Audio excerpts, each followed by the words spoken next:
ओम शांति। साकार मुरली 12 अक्टूबर 2021। मीठे बच्चे महावीर बनो। माया के तूफानों से लड़ने के बजाय अचल अडोल बनो। प्रश्न। ब्रह्मा बाबा के सामने अनेक हंगामे होते भी कभी रंज नहीं हुए, क्यों? उत्तर। क्योंकि बाबा को नशा था कि हमें बाप से वर्षा लेना है।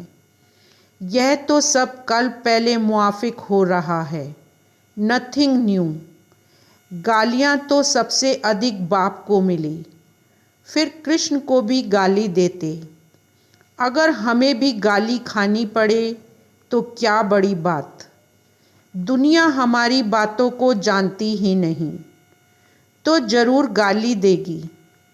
इसलिए कोई भी बात में रंज नहीं हुआ। ऐसे ही फॉलो फादर।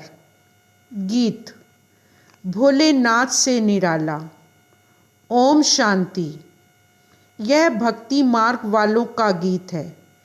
ज्ञान मार्ग में गीत आदि नहीं गाया जाता है, न बनाया जाता है, न ज़रूरत है। क्योंकि गाया हुआ है बाप से सेकंड में जीवन मुक्ति का वर्षा मिलता है। उसमें गीत आदि की कोई बात ही नहीं। तुम जानते हो हमें बेहद के बाप से बेहद का वर्षा मिलता है। जो भक्ति मार्ग की रस्म रिवाज है वह इसमें नहीं आ सकती। बच्चे कविता आदि बनाते हैं, वह भी औरों को सुनाने के लिए। वह भी जब तक तुम नहीं समझाओ तब तक कोई समझ ना सके। अब तुम बच्चों को बाप मिला है तो खुशी का पारा चढ़ना चाहिए। बाप ने 84 जन्मों के चक्र का नॉलेज भी सुनाया है। खुशी होनी चाहिए कि अभी हम स्वदर्शन चक्रधारी बने हैं। बाप से विष्णुपुरी के मालिक बन रहे हैं। निश्चय बुद्धि ही विजयंती। जिसको निश्चय होता वह सतयुग में जाएंगे ही। तो बच्चों को सदैव खुशी रहनी चाहिए। Follow father. बच्चे जानते हैं निराकार बाबा जब से इस तन में प्रवेश हुआ है तो इनके पास भी बड़े हंगामे हुए। भाइयों के झगड़े, शहर के झगड़े, सारे सिंध के झगड़े चले। बच्चे बड़े हुए कहेंगे जल्दी शादी करो। शादी बिगर काम कैसे चलेगा। गीता पढ़ना मिस नहीं करते थे। जब मालूम पड़ गया कि गीता का भगवान शिव है तो वह गीता पढ़ना छूट गई। फिर नशा चढ़ गया कि हम तो विश्व के मालिक बनते हैं। यह तो शिव भगवानों वाच है, तो उस गीता को छोड़ दिया। और फिर पवित्रता पर बड़ा हंगामा हुआ। भाई, काके, चाचे आदि कितने थे। इसमें बहादुरी चाहिए ना। तुम हो ही महावीर महावीरनी। सिवाय एक के और कोई की परवाह नहीं। पुरुष है रचता, रचता खुद पावन बनता है तो रचना को भी पावन बनाना है। पवित्र हंस और अपवित्र बगुले इकट्ठे कैसे रह सकते हैं। क्रिएटर तो झट हुक्म करेगा। हमारी मत पर चलना है तो चलो, नहीं तो निकल जाओ। तुमको पता है लौकिक बच्ची शादी की हुई थी। उनको मिला ज्ञान तो बोले वाह। बाप कहते हैं पवित्र बनो, तो हम क्यों नहीं बनेंगे। जवाब दे दिया पति को कि हम विष नहीं देंगे। बस इस बात पर ही बहुतों का झगड़ा चला। बड़े बड़े घरों से बच्चियां निकल आईं, कोई भी परवाह नहीं की। जिनकी तकदीर में नहीं है तो समझ भी ना सके। पवित्र रहना है तो रहो, नहीं तो जाकर अपना प्रबंध करो। इतनी हिम्मत भी तो चाहिए ना। बाप के सामने कितने हंगामे हुए। बाबा को कभी रंज हुआ देखा? अमेरिका तक अखबारों में निकल गया, नथिंग न्यू। यह तो कल पहले मुआफिक होता है, इसमें डर की बात क्या है? हमको तो अपने बाप से वर्षा लेना है, अपनी रचना को बचाना है। बाप जानते हैं सारी क्रिएशन इस समय पतित है, मुझे ही सबको पावन बनाना है। बाप को ही सब कहते हैं, हे पतित पावन लिबरेटर आओ, तो उनको ही तरस पड़ता है। रहम दिल है ना? तो बाप समझाते हैं कि बच्चे कोई भी बात में डरो मत, डरने से इतना ऊंच पद पा नहीं सकेंगे। अत्याचार माताओं पर ही होते हैं, यह भी निशानी है। द्रौपदी को नंगन करते हैं, बाप 21 जन्मों के लिए नंगन होने से बचाते हैं। दुनिया इन बातों को नहीं जानती है। सद्गति दाता तो मैं हूँ ना। जब तक मनुष्य दुर्गति को ना पाए तब तक मैं कैसे आकर सद्गति दूँ। पतित तमो प्रधान सृष्टि भी बननी है। हर चीज़ नई से पुरानी जरूर होती है, पुराने घर को छोड़ना ही पड़ता है। नई दुनिया गोल्डन एज, पुरानी दुनिया आयरन एज, सदैव नई तो रह ना सके। तुम बच्चे जानते हो यह सृष्टि का चक्र है। देवी देवताओं का राज्य फिर से स्थापन हो रहा है। बाप कहते हैं फिर से तुमको गीता ज्ञान सुनाता हूँ। यहाँ रावण राज्य में दुख है। राम राज्य किसको कहा जाता है यह भी किसको पता नहीं और समझते भी नहीं हैं। बाप कहते हैं मैं स्वर्ग अथवा राम राज्य की स्थापना करने आया हूँ। तुम बच्चों ने अनेक बार राज्य लिया और फिर गंवाया है, यह सबकी बुद्धि में है। 21 जन्म सतयुग में रहते हैं, उसको कहा जाता है 21 पीढ़ी, अर्थात जब बूढ़े होते हैं तब शरीर छोड़ते हैं। अकाले मृत्यु कभी होती नहीं। अब तुम जैसे त्रिकालदर्शी बन गए हो। अभी तुम जानते हो हम जन्म जन्मांतर भक्ति करते हैं। रावण राज्य में भी भपका देखो कितना है, यह है पिछाड़ी का भपका। राम राज्य सतयुग में होगा, वहाँ यह विमान आदि सब थे, फिर यह सब गुम हो गए, फिर इस समय यह सब निकले हैं। अभी यह सब सीख रहे हैं। जो सीखने वाले हैं वह संस्कार ले जाएंगे, फिर आकर वहाँ विमान बनाएंगे। ये तुमको भविष्य में सुख देने वाले हैं। यह विमान आदि भारतवासी भी बना सकते हैं, कोई नई बात नहीं। अक्लमंद तो है ना। यह साइंस तुमको फिर काम आएगी।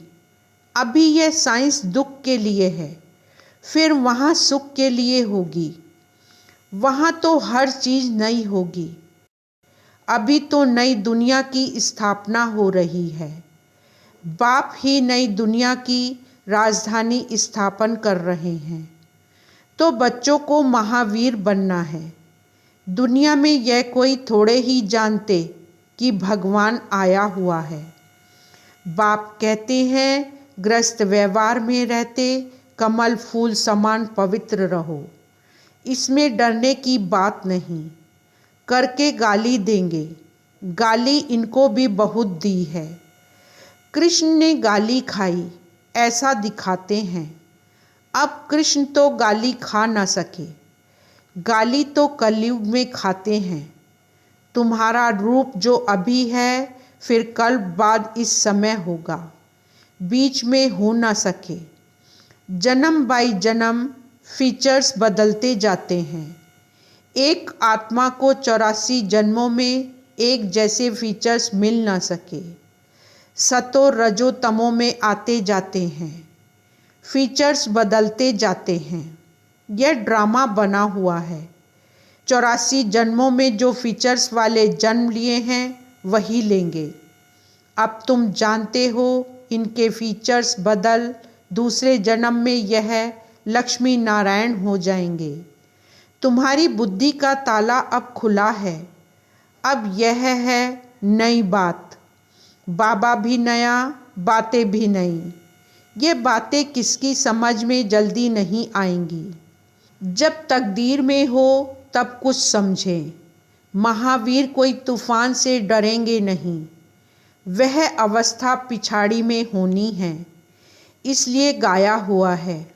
अतीन्द्रिय सुख पूछना हो तो गोप गोपियों से पूछो। बाप आए ही हैं तुम बच्चों को स्वर्ग के लायक बनाने। कलप पहले मिसल नर्क का विनाश तो होना ही है। सतयुग में तो एक ही धर्म होगा। चाहते भी हैं वननेस हो। एक धर्म होना चाहिए। यह भी किसको पता नहीं है कि राम राज्य रावण राज्य अलग अलग हैं। यहाँ विकार बिगर जन्म हो न सके। मूत पलिती है ना। अब बाप में निश्चय है तो श्रीमत पर पूरी रीति चलना पड़े ना। हर एक की नब्ज भी देखी जाती है, उस अनुसार राय भी दी जाती है। बाबा ने भी बच्चों को कहा कि अगर शादी करनी है तो जाकर करो। बहुत मित्र संबंधी आदि बैठे हैं, उनको शादी करा लेंगे। तो हर एक की नब्ज देखी जाती है। पूछते हैं बाबा इस हालत में हैं, हम पवित्र रहने चाहते हैं। हमारे संबंधी हमको घर से निकालने चाहते हैं। अब क्या करना है यह पूछते हो। पवित्र रहना है। अगर नहीं रह सकते हो तो जाकर शादी करो। अच्छा समझो किसकी सगाई हुई है, राजी करना है। हर्जा थोड़े ही है। हथियाला जब बांधते हैं तो भी कहते हैं ये तुम्हारा पति गुरु है। अच्छा उस समय तुम उनसे लिखवाते जाना। मानती हो मैं तुम्हारा गुरु ईश्वर हूँ, लिखो। अच्छा अब मैं तुमको हुक्म देता हूँ, पवित्र रहना है। हिम्मत चाहिए ना, मंजिल बहुत भारी है। दोनों इकट्ठे कैसे रहते हैं यह सबको दिखलाना है। प्राप्ति बहुत ज़बरदस्त है। आग तब लगती है जब प्राप्ति का पता नहीं है। बाप कहते हैं इतनी बड़ी प्राप्ति होती है तो एक जन्म पवित्र रहो, तो क्या बड़ी बात है। हम तुम्हारा पति ईश्वर हैं, हमारी आज्ञा पर पवित्र रहना पड़ेगा। बाप युक्तियाँ बता देते हैं।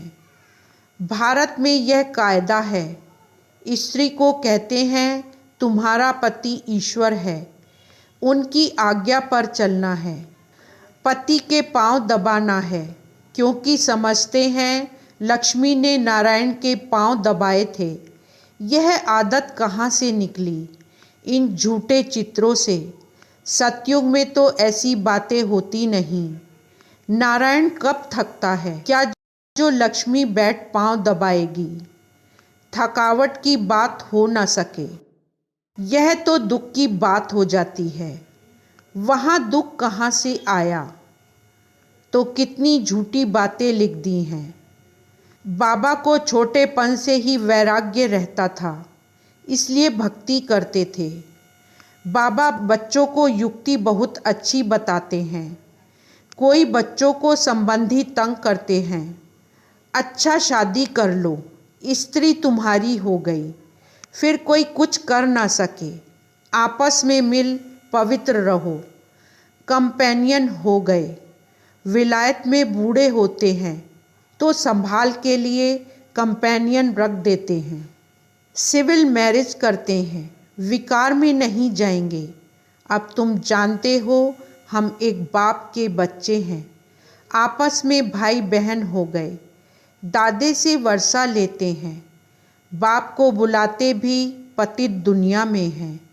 हे पतित पावन सब सीताओं के राम।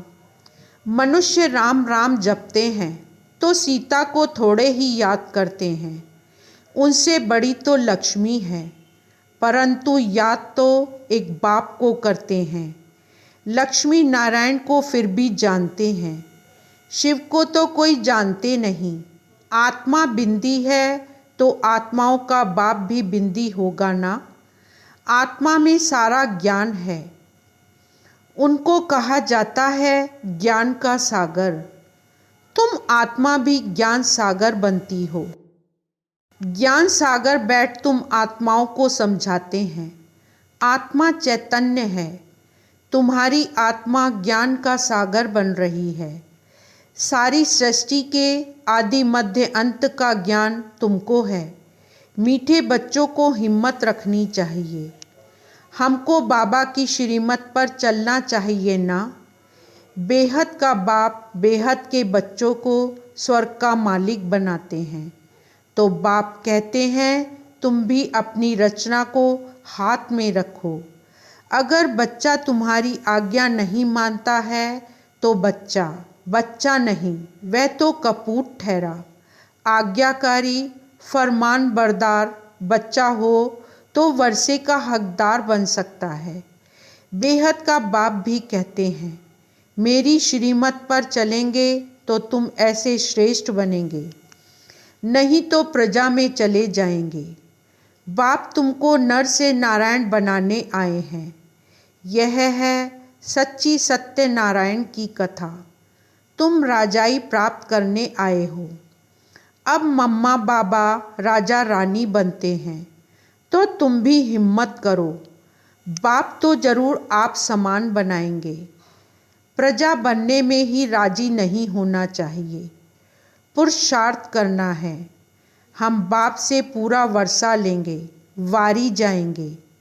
तुम उनको अपना वारिस बनाएंगे, तो यह तुमको 21 जन्मों के लिए वर्षा देंगे।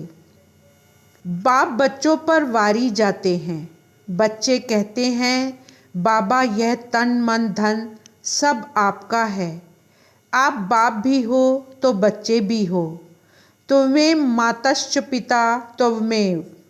एक बाप की महिमा कितनी बड़ी है, दुनिया में इन बातों को कोई नहीं जानते। भारत की ही सारी बात है। तुम बच्चे जानते हो यह वही 5000 वर्ष पहले वाली लड़ाई है।